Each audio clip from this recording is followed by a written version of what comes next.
नमस्कार साथियों, स्वागत है आपका हमारे चैनल हाईवे एग्जाम पर। मैं जितेंद्र कुमार सैनी हाजिर हूँ एक बार फिर आपके सामने भारतीय संविधान के अति महत्वपूर्ण प्रश्नों की प्रश्न उत्तर श्रृंखला का चौथा भाग लेकर। हाँ, इससे पहले हमने इसी प्लेटफॉर्म पर भारतीय संविधान के महत्वपूर्ण प्रश्नों की प्रश्न उत्तर श्रृंखला के 3 भाग इसी प्लेटफॉर्म पर पब्लिश कर दिए हैं। अगर आपने उन भागों को नहीं देखा है तो आप उन भागों को भी देख लीजिए। हमने इस श्रृंखला के अंतर्गत ऐसे प्रश्नों का समावेश किया है जो किसी न किसी वनडे प्रतियोगी परीक्षाओं में पूछे गए हैं, जैसे रेलवे एनटीपीसी की बात करें, एसएससी सीएचएसएल की बात करें, यूपी ट्रिपल एससी पीईटी की बात करें या एसएससी एमटीएस की बात करें। आगे भी आगामी प्रतियोगी परीक्षाओं में ये प्रश्न पूछे जाने की प्रबल रूप से संभावना है। हमने इस श्रृंखला में सभी के सभी प्रीवियस ईयर क्वेश्चन जो किसी न किसी गत परीक्षाओं में पूछे गए हैं उनका समावेश किया है। आइए स्टार्ट करते हैं। मेरे साथ साथ आप भी इन प्रश्नों को हल करते चलिए। हाँ, आइए मेरे साथ साथ एक कॉपी और पेन के माध्यम से इस प्रश्नों को हल करते चलिए। आइए स्टार्ट कर रहे हैं। हाँ, पहला प्रश्न स्क्रीन पर दिखाई दे रहा है। आप भी मेरे साथ साथ इन प्रश्नों को हल करते चलिए। आइए। हाँ, भारत के संविधान के अनुसार भारत के राष्ट्रपति के कार्यालय में रिक्ति को अवधि के भीतर भरा जाएगा। हाँ, प्रश्न, भारत के संविधान के अनुसार भारत के राष्ट्रपति के कार्यालय में रिक्ति को अवधि के भीतर भरा जाएगा। हाँ, कितनी अवधि के भीतर राष्ट्रपति की रिक्ति को भरा जाएगा? कितनी अवधि के भीतर राष्ट्रपति की रिक्ति को भरा जाएगा, बताइए। हाँ, ऑप्शन दिखाई दे रहे हैं। 1 मास, 6 मास, 3 मास, 1 वर्ष। हाँ, बताइए, आंसर करिए। हाँ, 6 मास। कितना? 6 मास। 6 मास के अंतर्गत, हाँ, 6 मास के भीतर राष्ट्रपति के पद को भर लिया जाएगा। हाँ, 6 मास के भीतर, 6 मास की अवधि में राष्ट्रपति के पद को भर लिया जाएगा। राष्ट्रपति आर्टिकल 52 के अनुसार, आर्टिकल 52 के अनुसार भारत के एक राष्ट्रपति होंगे। हाँ, दूसरे क्वेश्चन की तरफ चल रहे हैं हम लोग। हाँ, भारत के राष्ट्रपति का निर्वाचन करने के लिए निर्वाचक मंडल में निम्नलिखित में से कौन शामिल होते हैं, बताइए। हाँ, कौन शामिल होते हैं, बताइए। आइए, कौन शामिल होते हैं? सभी राज्य विधानमंडलों के निर्वाचित सदस्य, लोकसभा तथा राज्य विधानसभाओं के सदस्य। हाँ, लोकसभा, राज्यसभा तथा राज्य विधानसभाओं के निर्वाचित सदस्य या राज्यसभा तथा राज्य विधानमंडलों के निर्वाचित सदस्य, बताइए। हाँ, आंसर बताइए आप इसका, तेजी के साथ बताइए आंसर। हाँ, लोकसभा, राज्यसभा तथा विधानसभाओं के निर्वाचित सदस्य इसके अंदर भाग लेते हैं और दिल्ली और पांडिचेरी विधानसभाओं के सदस्य,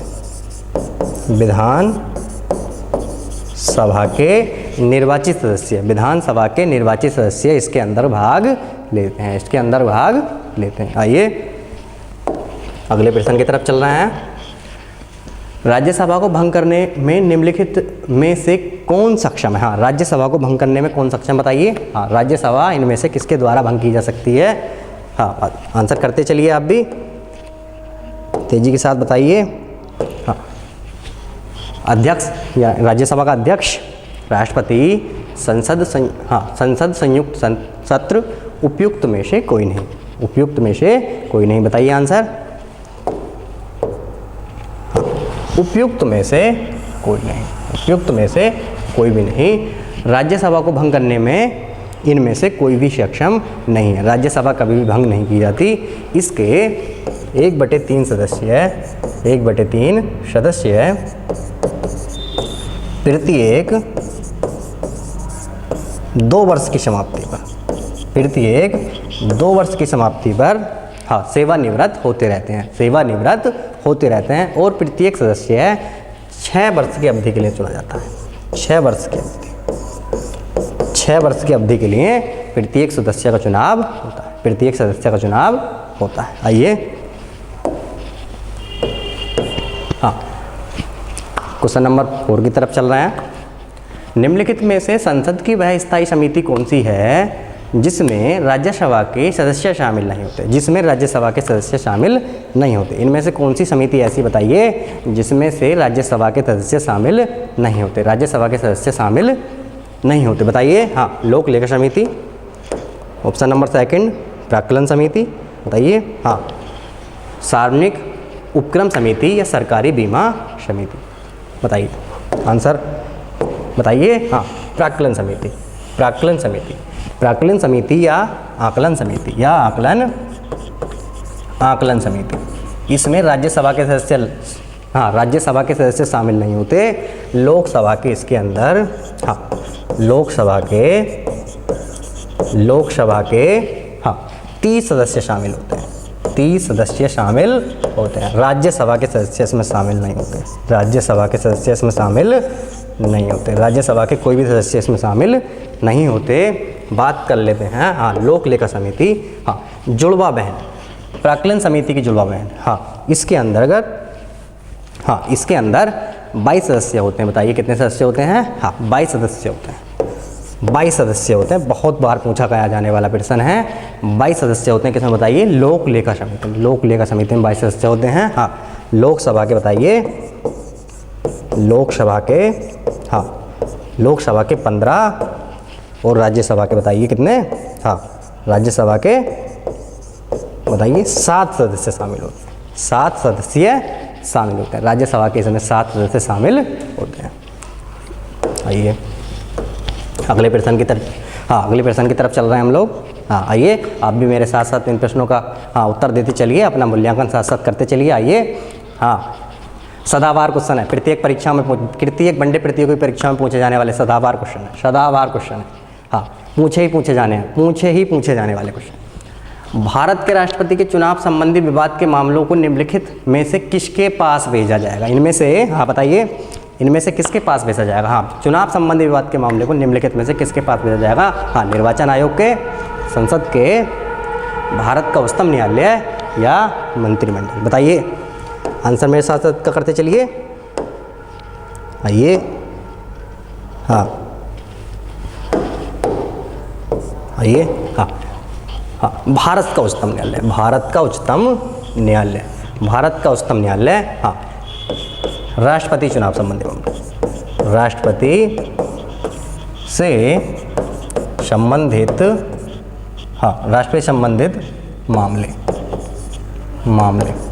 चुनाव संबंधित मामले,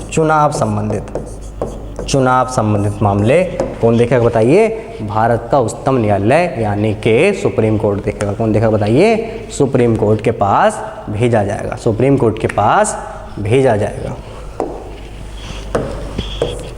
हाँ क्वेश्चन नंबर 6 की तरफ हम चल रहे हैं। वह अधिकतम अवधि कितनी होती है जिस तक संविधान के अनुच्छेद 356 के अधीन राष्ट्रपति द्वारा जारी की गई संसद द्वारा बढ़ाई गई उद्घोषणा सामान्यतः लागू रह सकती है? बताइए हाँ वह अधिकतम अवधि कितनी होती है जिस तक संविधान के अनुच्छेद 356 में क्या? बताइए राष्ट्रपति शासन। बताइए क्या है? राष्ट्रपति शासन। हाँ अनुच्छेद 356, अनुच्छेद 356 बताइए क्या है?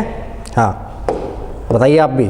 अनुच्छेद, हाँ आर्टिकल 356, आर्टिकल 356 के अधीन राष्ट्रपति द्वारा जारी की गई संसद द्वारा बढ़ाई गई उद्घोषणा सामान्यतः लागू रहती है। बताइए हाँ 6 महीने तक लागू रहती है, 6 महीने तक लागू रहती है। कितनी घोषणा कितने महीने तक लागू रहती है? बताइए 6 महीने तक लागू रहती है।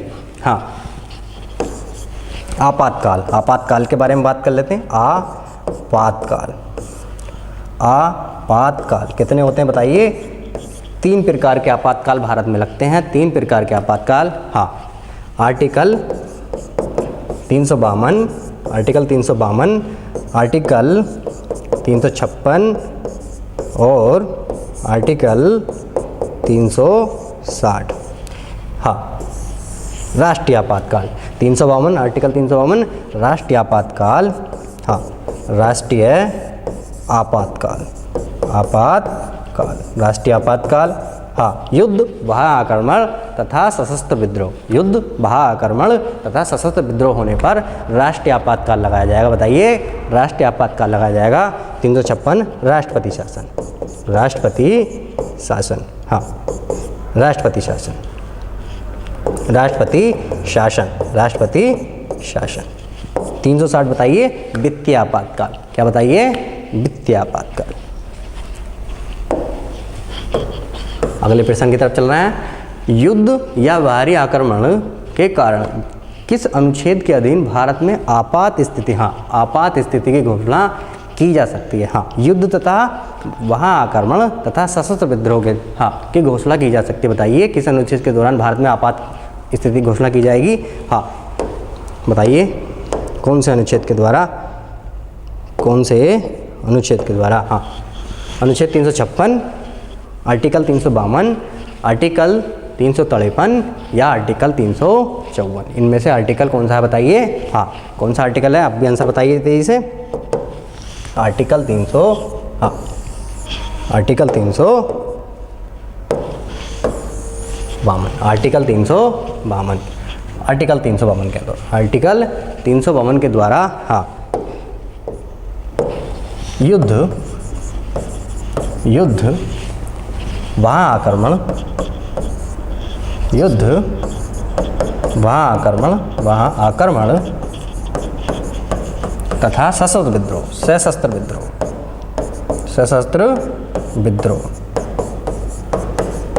होने पर, हाँ सशस्त्र विद्रोह होने पर, युद्ध वहाँ आक्रमण तथा सशस्त्र विद्रोह होने पर भारत में जो आपातकाल की स्थिति घोषणा की जा सकती है। बताइए आर्टिकल 352, आर्टिकल 352 राष्ट्रीय आपातकाल, इसको क्या कहते हैं बताइए, राष्ट्रीय आपातकाल कहते हैं। क्या कहते हैं बताइए, राष्ट्रीय आपातकाल कहते हैं। आइए अगले प्रश्न की तरफ चलना है।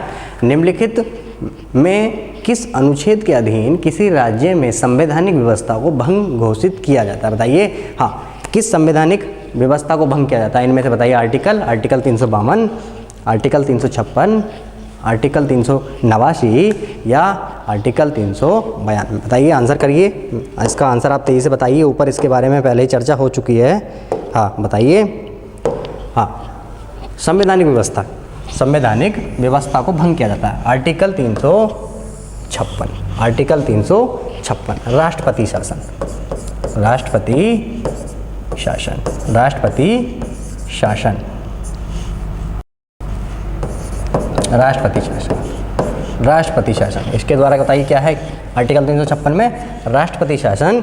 यदि राष्ट्रपति को ये लगे कि हाँ किसी राज्य का जो संविधान है, किसी राज्य का जो कानून है संविधान के अनुसार नहीं चल रहा है, हाँ राज्यपाल को, वहाँ के राज्यपाल को यह लगे हाँ कि किसी राज्य का शासन संविधान के अनुसार नहीं चल रहा है, तो वो किसे रिपोर्ट दे सकता है। बताइए किसको रिपोर्ट दे सकता है। बताइए राज्यपाल राष्ट्रपति को रिपोर्ट दे सकते हैं और वहाँ पे राष्ट्रपति शासन लगाया जा सकता है, वहाँ पे राष्ट्रपति शासन लगाया जा सकता है। हाँ 356, आर्टिकल 356, आर्टिकल 356। चलिए अगले प्रश्न की तरफ चल रहे हैं। निम्नलिखित में से कौन से अनुच्छेद आपातकालीन उपबंधों से संबंधित है। बताइए इसका तेजी से आंसर करिए आप। हाँ इनमें से कौन से अनुच्छेद हाँ आपातकालीन उपबंधों से संबंधित हैं, तो बताइए। हाँ आपातकालीन उपबंधों बताइए। हाँ अनुच्छेद 352, 356 और 360 अनुच्छेद, यानी कि आर्टिकल 352, 356 और 360। 352 राष्ट्रीय आपातकाल, 356 राष्ट्रपति शासन, 360 वित्तीय आपातकाल। कभी नहीं लगा, कभी भी, अभी तक कभी नहीं लगा है, कभी नहीं लगा। हाँ अब तक कभी नहीं लगा, कभी नहीं लगा, अब तक भी कभी नहीं लगा है। जब भारत के राष्ट्रपति और उपराष्ट्रपति दोनों के पद खाली हों तो उनका काम कौन करेगा। बताइए उनका काम कौन करेगा। हाँ जब राष्ट्रपति और उपराष्ट्रपति दोनों के पद खाली हुए हों तो उनके स्थान पर कार्य कौन करेगा। बताइए। हाँ आंसर बताइए तेजी से बताइए। हाँ बताइए कौन करेगा। हाँ हाँ जब भारत के राष्ट्रपति उपराष्ट्रपति दोनों के पद खाली हों तो उनका काम कौन करेगा। बताइए। भारत का मुख्य न्यायाधीश, भारत का मुख्य न्यायाधीश इस काम को करेगा। हाँ भारत का मुख्य न्यायाधीश। और अगर भारत के मुख्य न्यायाधीश भी अगर नहीं हैं, अगर भारत के मुख्य न्यायाधीश भी अगर हाँ उपस्थित नहीं है तो कार्य कौन करेगा। बताइए।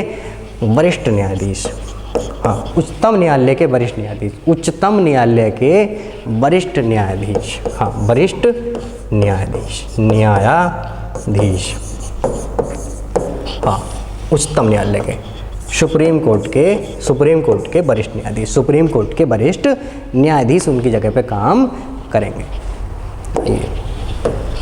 हाँ, भारत का उपराष्ट्रपति होता है, बताइए भारत का उपराष्ट्रपति होता है लोकसभा का अध्यक्ष, राज्यसभा का पदेन अध्यक्ष, राष्ट्रीय अध्यक्ष या शासनाध्यक्ष या शासनाध्यक्ष। बताइए कौन होते हैं? हाँ, भारत का उपराष्ट्रपति कौन होते हैं बताइए, तेजी से आंसर करिए इसका। हाँ, राज्यसभा का पदेन अध्यक्ष, राज्यसभा का पदेन अध्यक्ष। हाँ, भारत के उपराष्ट्रपति कौन होते हैं बताओ? राज्यसभा का पदेन अध्यक्ष होते हैं, राज्यसभा के पदेन अध्यक्ष होते हैं, राज्यसभा के पदेन अध्यक्ष होते हैं। हाँ, संघ लोक सेवा आयोग के किसी सदस्य को हटाया जा सकता है, संघ लोक सेवा आयोग यूपीएससी, हाँ यूपीएससी की यानी कि संघ लोक यूनियन पब्लिक सर्विस कमीशन, संघ लोक सेवा आयोग के सदस्य को किसके द्वारा हटाया जा सकता है? यूनियन पब्लिक सर्विस कमीशन के सदस्य को इनमें से किसके द्वारा हटाया जा सकता है बताइए? हाँ, राष्ट्रपति के द्वारा हटाया जा सकता है, राष्ट्रपति के द्वारा इनको हटाया जा सकता है। और बात ये करें कि नियुक्ति कौन करेगा बताइए? नियुक्ति कौन करते हैं? इनकी नियुक्ति कौन करते हैं बताइए? राष्ट्रपति ही करते हैं। इनकी नियुक्ति भी कौन करते हैं बताइए? राष्ट्रपति ही इनकी नियुक्ति करते हैं। और हटाएगा भी कौन बताइए? राष्ट्रपति ही इनको हटा सकते हैं, राष्ट्रपति ही इनको हटा सकते हैं। आइए, भारतीय गणतंत्र का वह कौन सा राष्ट्रपति था जो सदा भारतीय धर्मनिरपेक्षता को सर्वधर्म समभाव कहता रहा? हाँ, इनमें से कौन से राष्ट्रपति ऐसे थे जो भारतीय धर्मनिरपेक्षता को सर्वधर्म समभाव, क्या सर्वधर्म समभाव कहते रहे? हाँ, सर्वधर्म समभाव कहते रहे, बताइए? हाँ, डॉक्टर सर्वपल्ली राधाकृष्णन, डॉक्टर सर्वपल्ली राधाकृष्णन। हाँ, तीसरे राष्ट्रपति थे, तीसरे भारत के तीसरे राष्ट्रपति, तीसरे राष्ट्रपति कौन थे बताइए? भारत के तीसरे राष्ट्रपति थे, भारत के तीसरे राष्ट्रपति थे डॉक्टर सर्वपल्ली राधाकृष्णन।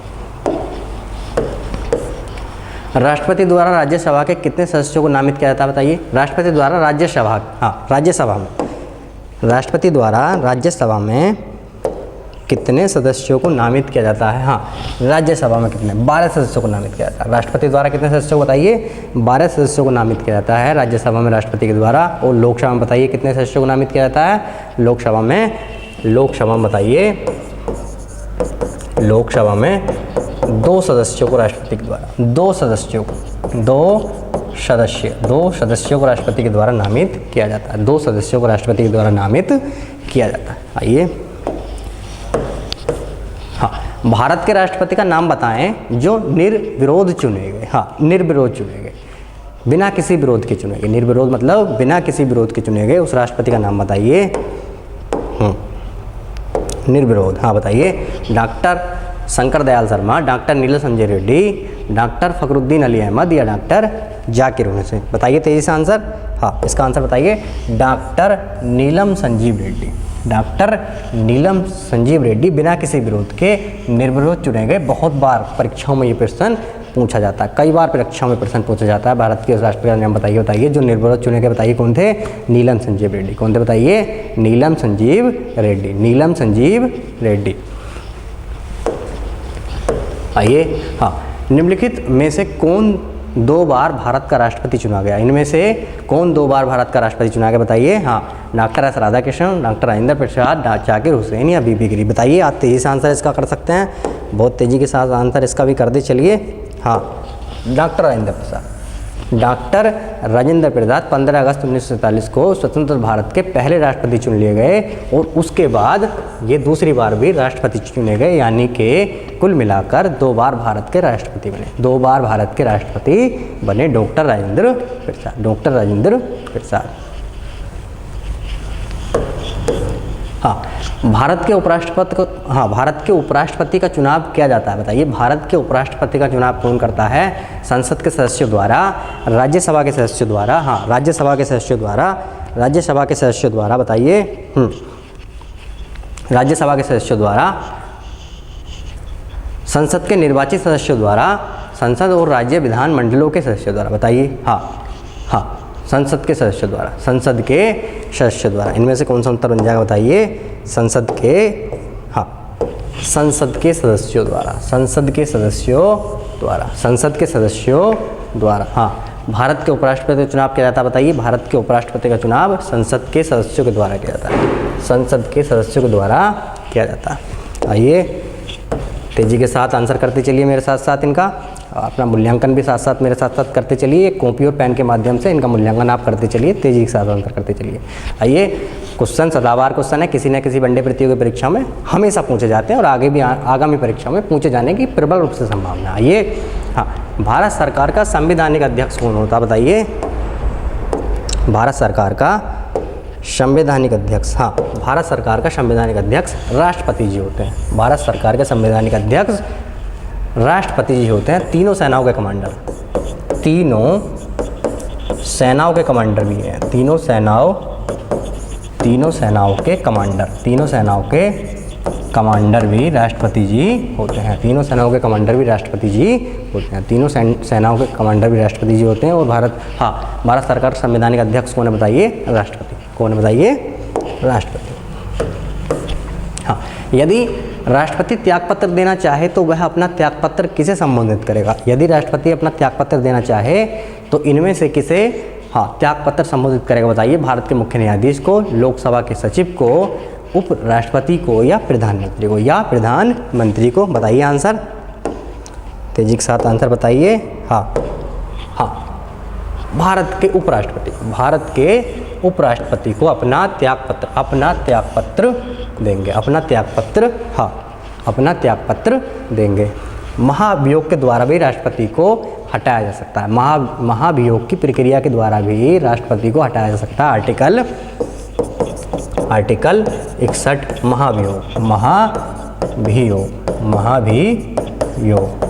महाभियोग के द्वारा भी राष्ट्रपति को हटाया जा सकता है। महाभियोग के द्वारा भी राष्ट्रपति को हटाया जा सकता है। आइए अगले प्रश्न की तरफ चल रहे हैं हम। भारत का राष्ट्रपति अपने पद पुनर्निर्वाचन के लिए कितनी बार खड़ा हो सकता है? हाँ, भारत का राष्ट्रपति अगर एक बार राष्ट्रपति अगर बन चुका है, अगर दूसरी बार उसे चुनाव लड़ना हो तो क्या वो खड़ा हो सकता है? राष्ट्रपति के चुनाव में हिस्सा ले सकता है। हाँ, जितनी बार चाहे खड़ा हो सकता है। भारत के संविधान में, हाँ, भारतीय संविधान में कोई भी लिमिटेशन इस बात की नहीं है। हाँ, भारत का राष्ट्रपति जितनी बार चाहे खड़ा हो सकता है चुनाव में, जितनी बार चाहे खड़ा हो सकता है। ये, हाँ, निम्नलिखित में से कौन सी नियुक्ति भारत के राष्ट्रपति द्वारा नहीं की? इनमें से कौन सी नियुक्ति भारत के राष्ट्रपति द्वारा नहीं की है? इसकी बताइए। भारत का मुख्य न्यायाधीश, थल सेना अध्यक्ष, लोकसभा का अध्यक्ष, वायुसेना अध्यक्ष। बताइए इनमें से किसकी नियुक्ति भारत के राष्ट्रपति द्वारा नहीं की जा सकती? अधिकतर नियुक्ति भारत में भारत के राष्ट्रपति द्वारा की जाती हैं, लेकिन कुछ नियुक्तियाँ भारत के राष्ट्रपति द्वारा नहीं की जाती। बताइए इनमें से। लोकसभा के अध्यक्ष की नियुक्ति भारत के राष्ट्रपति द्वारा नहीं की जाती, ये लोकसभा के द्वारा की जाती है। लोकसभा द्वारा की जाती है। लोकसभा द्वारा की जाती है। हाँ, लोकसभा के अध्यक्ष की नियुक्ति लोकसभा के द्वारा की जाती है। और भारत का मुख्य अध्यक्ष, हाँ, भारत का मुख्य न्यायाधीश राष्ट्रपति जी नियुक्ति करते हैं। थल सेना अध्यक्ष राष्ट्रपति जी नियुक्ति करते हैं। वायुसेना अध्यक्ष भी राष्ट्रपति जी नियुक्ति करते हैं, लेकिन लोकसभा के अध्यक्ष की नियुक्ति लोकसभा के द्वारा ही की जाती है। लोकसभा अपना अध्यक्ष चुनती है। आइए अगले प्रश्न की तरफ चल रहे हैं। राष्ट्रपति का अध्यादेश कितनी अवधि के लिए लागू रहता है? राष्ट्रपति का अध्यादेश किसी विशेष कानून को बनाने के लिए, जब संसद का सत्र नहीं चल रहा हो और किसी कानून की आवश्यकता पड़ गई है, हाँ, तो राष्ट्रपति के द्वारा अध्यादेश लाया जाता है। राष्ट्रपति के द्वारा अध्यादेश लाया जाता है, वो कितनी अवधि के लिए लागू रहता है? कितनी अवधि के लिए लागू रहता है, ये पूछा जा रहा है। हाँ, कितनी अवधि के लिए लागू रहता है बताइए। हाँ, 6 महीने की अवधि के लिए लागू रहता है। 6 महीने की अवधि के लिए लागू रहता है। कितनी अवधि के लिए बताइए? 6 महीने की अवधि के लिए लागू रहता है। हाँ, अध्यादेश आर्टिकल 123 6 महीने की अवधि के लिए लागू रहता है। हाँ, भारत के राष्ट्रपति के चुनाव के लिए नागरिक को कितनी आयु पूरी कर लेनी चाहिए? कितनी आयु पूरी कर लेनी चाहिए? हाँ बताइए, 25 वर्ष, 30 वर्ष, 35 वर्ष, 18 वर्ष, बताइए कितनी आयु पूरी कर लेनी चाहिए भारत के राष्ट्रपति के चुनाव में भाग लेने के लिए? 35 वर्ष की आयु। कितनी? 35 वर्ष की आयु पूरी कर लेनी चाहिए। अगर प्रधानमंत्री के लिए बात करें, प्रधानमंत्री के लिए 25 वर्ष, प्रधानमंत्री के लिए 25 वर्ष, 30 वर्ष बताइए राज्यसभा, राज्यसभा के लिए, राज्यसभा के लिए। चलिए, भारत के राष्ट्रपति द्वारा लोकसभा में एंग्लो इंडियन समुदाय के कितने सदस्य को मनोनीत किया जाता है? लोकसभा में भारत के राष्ट्रपति द्वारा कितने एंग्लो इंडियन समुदाय के सदस्यों को मनोनीत किया जाता है? बताइए।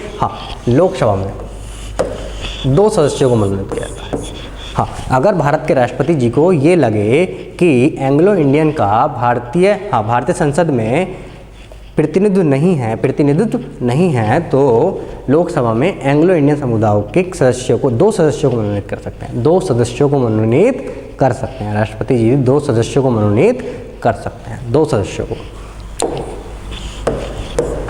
आइए, भारत में सेनाओं के सर्वोच्च सेनापति से कौन संदर्भित होता है? बताइए, भारत में तीनों सेनाओं के सेनापति कौन होते हैं? बताइए। ये प्रश्न के बारे में ऊपर हम चर्चा कर चुके हैं। आप तेजी से इसका आंसर बताइए। 23 से जनता इसका आंसर करिए।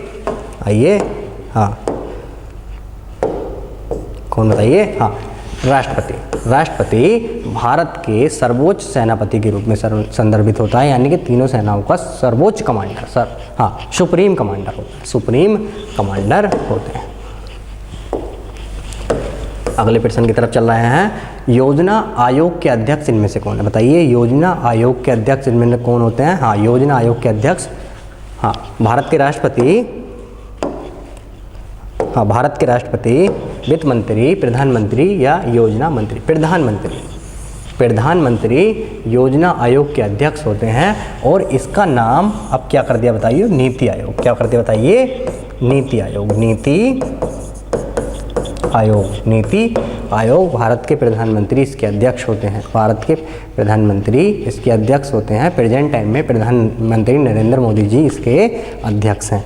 मोदी जी इसके क्या बताइए? अध्यक्ष हैं।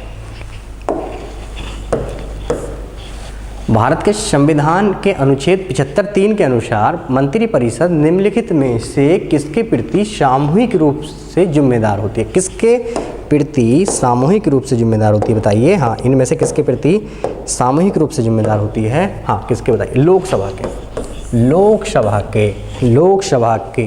लोकसभा के मंत्रिपरिषद जो होती है सामूहिक रूप से जिम्मेदार होती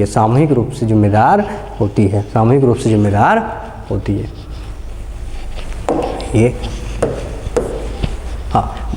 भारत में पनडुब्बी में जल यात्रा करने वाले पहले राष्ट्रपति कौन थे? भारत में, अगर भारत की बात करें तो पनडुब्बी में यात्रा करने वाले भारत के पहले राष्ट्रपति का नाम बताइए। बताइए, आप इसका तेजी से आंसर कर सकते हैं। बताइए, भारत के राष्ट्रपति जी भी थे वो। जल यात्रा करने वाले पहले राष्ट्रपति doctor APJ Abdul Kalam missile man of India कहा जाता है। बताइए, क्या कहा जाता है? बताइए, missile man of India Bharat के राष्ट्रपति डॉक्टर APJ अब्दुल कलाम को कहा जाता है। Doctor APJ Abdul Kalam. राष्ट्रपति के चुनाव से संबंधित विवादों का निर्णय कौन करता है? राष्ट्रपति के चुनाव से संबंधित विवादों का निर्णय इनमें से बताइए कौन करता है? उच्चतम न्यायालय, चुनाव आयोग, संसद, उच्चतम न्यायालय और चुनाव न्यायालय दोनों। बताइए, तेजी से आंसर करिए। बताइए, कौन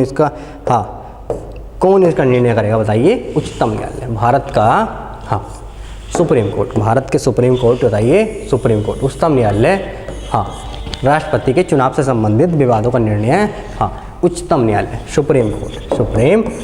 सुप्रीम कोर्ट इनका निर्णय करेगा। सुप्रीम कोर्ट इसका निर्णय करेगा। आइए, राष्ट्रपति द्वारा संसद के दोनों सदनों के लिए कुल कितने सदस्यों को नामित किया जाता है? दोनों सदन बताइए कौन कौन से हैं? बताइए, कौन सी बात चल रही है यहाँ पे? दोनों सदनों की बात चल रही है। तो हाँ दोनों सदन कौन कौन से, हाँ बताइए। हाँ लोकसभा और राज्यसभा, लोकसभा और राज्यसभा। हाँ लोकसभा में 2 व्यक्ति और राज्यसभा में कितने बताइए, 12 व्यक्ति। टोटल कितने हो गए बताइए, 14 व्यक्ति को मनोनीत कर सकता है राष्ट्रपति। कितने व्यक्ति को मनोनीत कर सकते बताइए, 14 व्यक्तियों को मनोनीत कर सकते हैं। आंसर कितना हो जाएगा बताइए, हाँ 14। कितने, 14 व्यक्ति। चलिए अगले प्रश्न की तरफ चल रहे हैं हम। हाँ एक धन विधेयक कहाँ प्रस्तुत किया जा सकता है बताइए, एक धन विधेयक कहाँ प्रस्तुत किया जा सकता है, संसद के हाँ सदनों में से किसी में भी प्रस्तुत किया जा सकता है बताइए। केवल राज्य परिषद राज्यसभा में, केवल लोकसभा में, उपयुक्त में से कोई भी नहीं बताइए। धन विधेयक इनमें से किस में प्रस्तुत किया जा सकता है, केवल लोकसभा में, केवल लोकसभा में धन विधेयक प्रस्तुत किया जा सकता है, केवल धन विधेयक केवल लोकसभा में। ये हाँ साधारण विधेयक किसी भी सदन में प्रस्तुत हो सकता है, लेकिन अगर धन विधेयक की बात करें तो केवल लोकसभा में प्रस्तुत किया जाएगा, केवल लोकसभा में। आइए हाँ यदि भारत के राष्ट्रपति त्यागपत्र देना चाहें तो उन्हें त्यागपत्र किसको संबोधित करना होगा। हाँ यदि भारत के राष्ट्रपति अपना त्यागपत्र देना चाहें तो उन्हें त्यागपत्र किसको संबोधित करना होगा बताइए। हाँ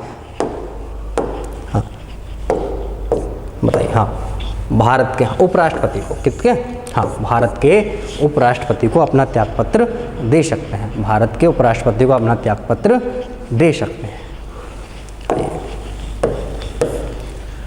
भारत में राष्ट्रपति कितनी बार वित्तीय आपात स्थिति की घोषणा कर चुके हैं, भारत में अब तक राष्ट्रपति कितनी बार वित्तीय आपात की घोषणा कर चुके हैं, कितनी बार, हाँ बताइए। हाँ 23 आंसर बताइए इसका।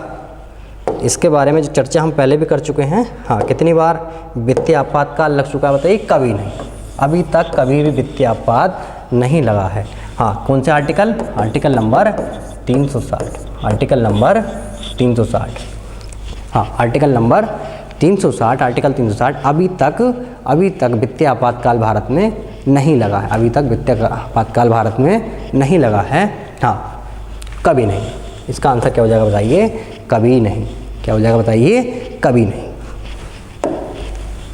आइए राष्ट्रपति को पद की शपथ कौन दिलाता है। हाँ राष्ट्रपति को पद की शपथ कौन दिलाता है, अब राष्ट्रपति जी अपनी शपथ लेते हैं, इनमें से कौन शपथ दिलाता है राष्ट्रपति जी को बताइए। हाँ भारत के मुख्य न्यायाधीश, लोकसभा के अध्यक्ष, राष्ट्रपति या प्रधानमंत्री बताइए। हाँ भारत के मुख्य न्यायाधीश, हाँ भारत के मुख्य न्यायाधीश राष्ट्रपति को गोपनीयता की शपथ दिलाते हैं, गोपनीयता की शपथ दिलाते हैं। हाँ गोपनीयता की शपथ दिलाते हैं। आइए भारत के प्रथम उप प्रधानमंत्री कौन थे, इनमें से भारत के प्रथम उप प्रधानमंत्री कौन थे बताइए। कई बार प्रश्न पूछा जाने वाला प्रश्न है, कई बार परीक्षाओं में पूछा जाता है। भारत के प्रथम उप प्रधानमंत्री कौन थे बताइए। 23 आंसर किसका कर सकते हैं आप, हाँ 23 आंसर करते चलिए। हाँ सरदार वल्लभ भाई पटेल भारत के हाँ उप प्रधानमंत्री थे। हाँ लौह पुरुष के नाम से लौह पुरुष भी कहा जाता है, लौह पुरुष, iron man of India, iron man of India भी इन्हें कहा जाता है, आयरन मैन ऑफ इंडिया भी कहा जाता है, आयरन मैन ऑफ इंडिया भी इन्हें कहा जाता है। आइए हाँ राज्यसभा के सदस्य का कार्यकाल कितना है बताइए। राज्यसभा के सदस्य का, हाँ राज्यसभा जो होती है, हाँ इनका कार्यकाल कितना होता है। हाँ राज्यसभा के सदस्य का कार्यकाल 6 वर्ष, 6 ईयर्स, यानी कि 6 वर्ष। भारत के राज्यसभा, हाँ भारत में राज्यसभा के सदस्य का कार्यकाल 6 वर्ष का होता है। कितने वर्ष का बताइए, 6 वर्ष का कार्यकाल होता है। इसके 1/3 सदस्य, हाँ 1/3 सदस्य प्रति 1-2 वर्ष की समाप्ति पर सेवानिवृत्त होते रहते हैं। 1/3 सदस्य प्रति 1-2 वर्ष की समाप्ति पर सेवानिवृत्त होते रहते हैं। और ये एक ऐसा सदन है जिसको कभी भंग नहीं किया जा सकता, यह कभी भंग नहीं होता। कार्यकाल कितना होता बताइए, 6 वर्ष। बताइए कितना, 6 वर्ष। आइए हाँ, भारत के राष्ट्रपति को उनके पद से कौन हटा सकता है? भारत के राष्ट्रपति को उनके पद से कौन हटा सकता है बताइए? हाँ, कौन हटा सकता है? हाँ, भारत के राष्ट्रपति को कौन हटा सकता है बताइए? हाँ, संसद भारत के राष्ट्रपति को, हाँ, संसद भारत के राष्ट्रपति को पद से हटा सकती है। आर्टिकल कौन सा बताइए? हाँ, आर्टिकल 61 महाभियोग लाभ, महाभियोग संसद के किसी भी सदन से चलाया जा सकता है। संसद के किसी भी सदन यानी कि राज्यसभा तथा लोकसभा किसी भी सदन से महाभियोग चलाया जा सकता है। हाँ, भारत के राष्ट्रपति को कौन हटा सकता है बताइए? संसद हटा सकती है। बताइए कौन? संसद हटा सकती है। हाँ, निम्नलिखित में से किस गैर संसद सदस्य को संसद को संबोधित करने का अधिकार है? हाँ, गैर संसद सदस्य, संसद का सदस्य नहीं है, संसद का सदस्य नहीं होने के बावजूद, हाँ, गैर सदस्य संसद का सदस्य नहीं, फिर भी हाँ, संसद को संबोधित करने का अधिकार बताइए? भारत के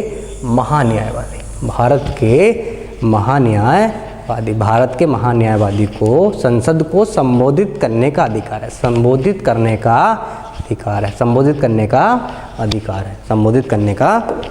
अधिकार है। हाँ, भारत के उपराष्ट्रपति के पद पर लगातार कौन रहा था बताइए? भारत के उपराष्ट्रपति के पद पर लगातार बताइए? हाँ, पहले राष्ट्रपति, भारत के, हाँ, पहले राष्ट्रपति नहीं, हाँ सॉरी, उपराष्ट्रपति। भारत के पहले उपराष्ट्रपति कौन थे बताइए? या भारत के उपराष्ट्रपति के पद पर लगातार कौन रहा था? हाँ, डॉक्टर एस राधाकृष्णन, हाँ, पहले उपराष्ट्रपति थे। हाँ, पहले उपराष्ट्रपति थे। लगातार उपराष्ट्रपति रहे हैं डॉक्टर एस राधाकृष्णन, लगातार उपराष्ट्रपति रहे हैं। बताइए कौन? Doctor S Radhakrishnan. हाँ, निम्नलिखित में कौन यह तय करता है कि कोई विशेष विधेयक धन विधेयक है या नहीं? हाँ, इनमें से कौन ये तय करेगा कि कोई विधेयक धन विधेयक है या नहीं? धन विधेयक है या नहीं? और धन विधेयक की चर्चा हम पहले इसमें कर चुके हैं कि कहाँ पे स्टार्ट हो सकता है बताइए? ये केवल लोकसभा में धन विधेयक को स्टार्ट किया सकता है। केवल लोकसभा में धन विधेयक को स्टार्ट किया जा सकता है। हाँ, बताइए कौन तय करता है? बताइए कौन तय करता है? हाँ, लोकसभा के अध्यक्ष ये तय करेंगे। हाँ, लोकसभा के अध्यक्ष ये तय करेंगे कि कोई विशेष विधेयक धन विधेयक का समावेश किया था। हाँ, 40 ही प्रश्नों का समावेश किया था। आइए, अगर आपको ये हमारा प्रयास अगर पसंद आ रहा है, आपको इससे थोड़ी सी भी हेल्प मिल रही है, तो अब हमारे हाईवे एग्जाम चैनल को आप सब्सक्राइब कर लीजिए, लाइक कर दीजिए और शेयर भी इसको कर दीजिए। हाँ, शेयर भी इसको कर दीजिए। और हाँ, इसकी फ्री PDF बिल्कुल निःशुल्क, हाँ, हमारे टेलीग्राम चैनल जो हाईवे एग्ज़ाम के नाम से है, हमने फ्री उपलब्ध करा दी गई है। आप वहाँ से हमारे टेलीग्राम चैनल को ज्वाइन कर लीजिए और इसकी फ्री PDF आपको वहीं से मिल जाएगी। आपको वहीं से इसकी फ्री PDF मिल जाएगी। हाँ, इसकी फ्री PDF आपको वहीं से मिल जाएगी। हाँ, इसकी फ्री PDF आपको वहीं से मिल जाएगी। धन्यवाद। आप हमारे चैनल को सब्सक्राइब करिए, इसे शेयर करिए और लाइक करिए। धन्यवाद।